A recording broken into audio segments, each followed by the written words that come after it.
Let's chat about No Time to Die. I have been a big James Bond fan for years. I absolutely love the James Bond franchise. Now, I think if you ask most people, like the bigger masses, the critics, and you say, what was the best James Bond movie? You're usually going to get one of two answers. It's either going to be Goldfinger or it's going to be From Russia with Love. You might get somebody that says Moonraker, but with all due respect, you can ask somebody their favorite Star Wars movie, and you're also going to get somebody that says Attack of the Clones. There's always that person, you know?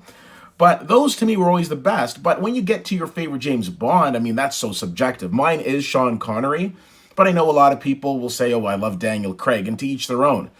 Myself, I had a hard time warming up to Daniel Craig because for me, there are so many elements that make up a James Bond movie. And I don't necessarily blame Craig, but as much as the direction and where the story was going. So, for example, I look at Casino Royale and Quantum of Solace as really good movies, but I think that they're more like a Jason Bourne type movie as opposed to a James Bond type movie. But oh, did they get me with Skyfall and with Spectre. I think those are two of the best movies in the series, and I enjoyed them both tremendously. So you're coming into No Time to Die, and there's a lot of excitement around this movie. There's also talk that it's going to be Daniel Craig's last James Bond movie, but I'd heard that before. So is it? I don't know. We'll see. He could say in a couple of years, hey, I want to do another one, and we'll go from there. But I really liked the fact that we've finally solidified him as what I thought was a really strong James Bond. Now, the last two movies that I mentioned, Spectre and Skyfall, were directed by Sam Mendes, who did a great job with the franchise. So I was a little surprised when they handed the reins over to Cary Fukunaga.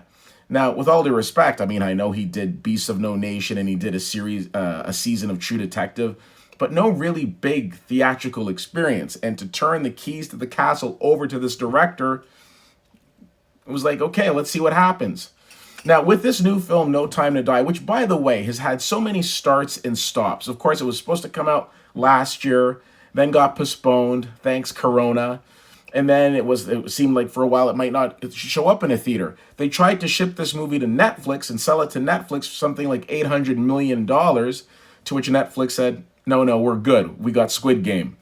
Anyways, now it's finally come to the theater and you'll have the opportunity of seeing it. So talking about this movie, we find James Bond who's in retirement, who is then pulled back in to deal with a very dastardly villain played by Rami Malek.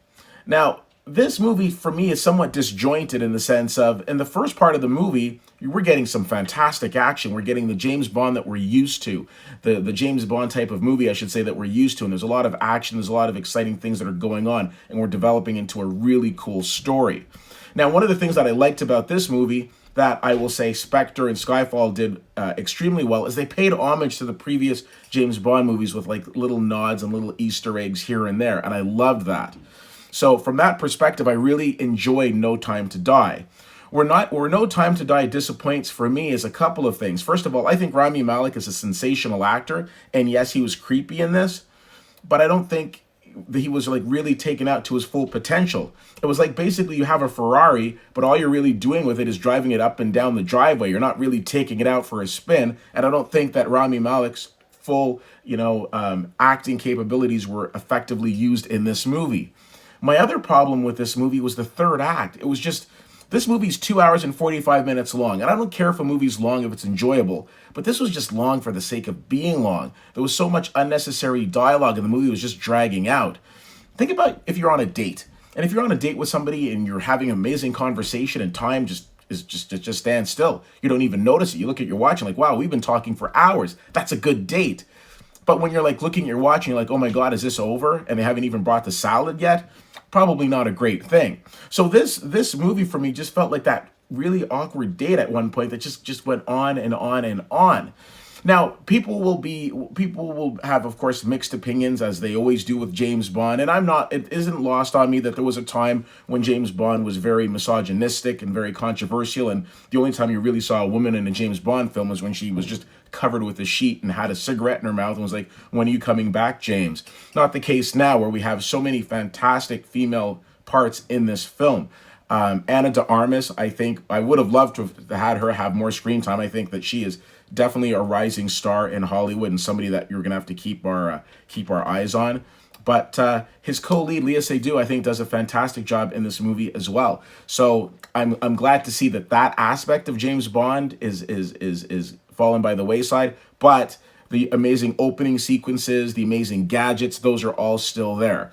Overall, I liked this movie, but I didn't love it.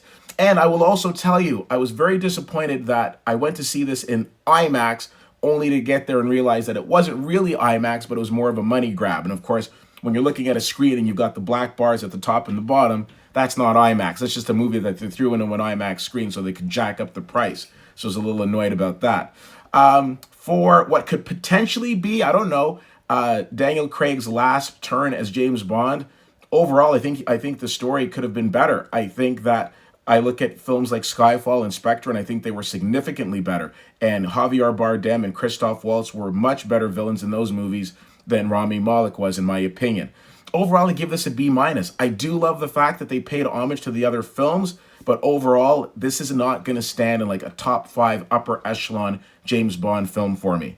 If you have the chance to see No Time to Die, and please don't see it in IMAX or else you're just throwing your money away, let me know what you think. CFL_fan on Twitter, Facebook.com/WhittyWhittier and WhittyWhittier.com. Thank you so much for checking this out. My name is Keith, and I'll see you at the movies.